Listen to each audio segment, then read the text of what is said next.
Well, hello, fellow champions. It's me, Johnny, coming to you today with an update video on my journey to getting out of AFib, getting back in optimal health, and getting my life back together.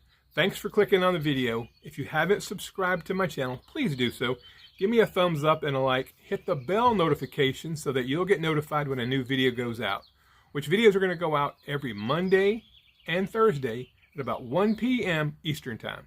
Now, let's get into today's topic. So you can see by the thumbnail, my mom. So today is actually Sunday, Easter Sunday. The tomb is empty. The stone was rolled away. He is risen. All right, Jesus is my Lord and Savior. He is risen, and that's all I have to say about that. But my mother died 6 years ago on March the 31st. My mom, before she passed away, her dying wish to me, her youngest son, her youngest child. I have a sister, an older sister, and then an older brother. I'm the baby of the family. But my mom wanted me, before she died, to lose weight and get healthy. She was very concerned about her baby's poor state of health, because at the time I looked like this. So, I knew my mom was dying. She was in end-stage renal disease. Her kidneys were failing. She was diagnosed with cancer. So I went on basically a starvation diet, the whole eat less, move more, starve yourself diet. And I actually lost 100 pounds in about 5 months. And I was miserable. It was really, really, really tough to do. But I wanted my mom to have one thing that made her feel good before she passed away. So I was able to do that, and she was very proud of me. Here's the rub. I felt terrible. I was miserable. I shivered 24/7. It could be 100 degrees and I would just shiver. I had headaches every day. It was just a miserable way to exist. But I did lose 100 pounds. But I lost an awful lot of muscle. Now, there's no telling how much damage I did to my metabolic system, my metabolic rate, my metabolism doing that. Because, you know, when you do that, your body adjusts to a new norm, how many calories, because I was only taking in 1,000 to 1,500 calories a day and working out like crazy. So I was in a ferocious calorie deficit, and that is not good. They've actually done studies with some of the biggest loser contestants and found that even after 10 years of coming off that show, their metabolism still wasn't where it was prior to going on the show. So we know these diets do not work. Although they say, you know, low fat, low calorie, cut your calories, exercise, fast, starve is the way to go. I can tell you from personal experience, it is not the way to go. It does not work. It fails every time. Because when my mom got really bad towards the end, I was living in North Carolina, where I live now, and my mom was living in Georgia. And so my sister, my brother, and I would take turns staying with our mom, taking care of her. She got to where she was sleeping most of the day. It was really tough. But I worked a 12-hour shift job in Charlotte, where I live. And I would work my 12-hour shift, and then I would drive 3 hours to Georgia, to Augusta, Georgia, to relieve my brother and my sister so they could go home and get some rest. And I would stay there with my mom. Now, I'd already worked a 12-hour shift. So I had to get up, get dressed, drive 30 minutes to work 12 hours, and then drive 3 hours to my mom's house. And of course, when I got there, my brother and sister were relieved to see me. So they would leave as soon as I got there because they needed some relief, because mom was pretty sick at the time. Well, that was pretty stressful, as you can imagine. I mean, we all knew our mom was dying, and that was killing us. You know, we would have done anything if we could have had just a little more time with her, because my mom was the life of the party. As you can see by the picture here, she was the life of she was a fantastic person. Love her to death, miss her like crazy. But, so, you know, I've worked 12 hours and I'd jump on the interstate. Well, I'd jump off because I had to use the restroom. Well, there's always a McDonald's, a Wendy's, a Hardee's, or Crystal's, or something. And I would go through the drive-thru and just pig out, because I still had, you know, 2.5 hours to drive. And then when I got there, I had to take care of my mom. You know, help her to the restroom, clean her up, whatever the case may be. You know, wash the clothes, the bedclothes, whatever we had to do. And so I started putting weight back on. Well, my birthday is March the 2nd. So my mom somehow, I don't know if my brother or my sister took her, how she got there, but she went to the store, one of the clothing stores, and she bought me this pair of shorts right here. And she wanted me to have them. They're size 36. Well, they didn't fit me because I'd already started putting weight back on. Well, my mom passed away on December 31st, and I have never put these shorts on until right now. Now, these pictures, or these shorts, I should say, are size 36. So, you know, my heaviest I was wearing a 46. So these are a 36. And so my goal now is to honor my mom in the 6 years that she's been gone. I want to wear these shorts comfortably, be able to button them up, zip them up, and wear them and they'll fit me like they're supposed to. And I know my mom will be able to see that from heaven. So going forward, that's the goal. So now a quick update on my state of health from the last video, which was just Friday. And today, of course, is Monday. So far, I've been rock solid on my diet. I mean, rock solid. I'll show you some footage here of what I've eaten the last couple of days and kind of what my plan is. And just want you to know that still an AFib, it's still there. I feel amazing. I feel strong. I'm doing more push-ups.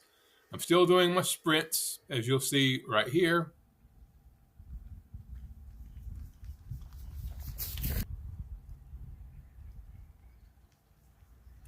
And this, obviously, in those sprints, I'm barefoot. I'm outside in the sun getting the vitamin D, so I'm barefoot doing the grounding. I'm sprinting. I'm working out. I will tell you that my recovery is getting a little bit faster. It's not taking me quite as long to recover. Now, I thought about that. I didn't really do much for about 6 or 7 days from the time I had the incident, the mini stroke, until really we got home. It was 6 or 7 days, and then I only did a little bit, a couple of days. So I was starting to get out of shape. So now that I'm getting in better shape, even though I'm still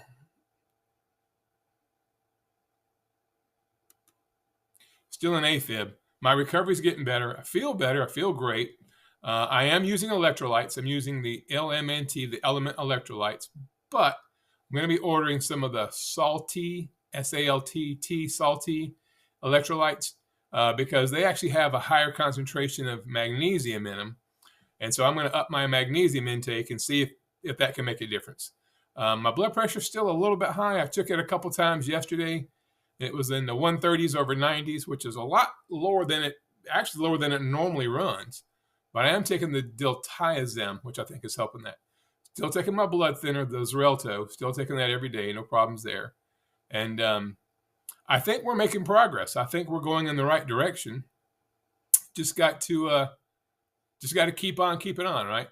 I didn't get the tailor's tape yet, so no measurements of my belly, but my wife's out and about with some friends, so I may run to Walmart or somewhere and get me that tailor's tape so I can start measuring the circumference of my belly, right up my belly button. And we'll see if we can get that down some. Rock solid on fasting. I'm averaging probably 18 hours a day fasting. Some days it's 16, some days it's 19. Yesterday it was 21, some days it's 23. But really doing a good job of fasting, eating clean, solid carnivore. No cheats of any kind, none. I mean, absolutely zero. And I'm being honest, no cheats. I've been rock solid for 10, 11 days now. And that brings up another interesting point. Guess what I'm in right now?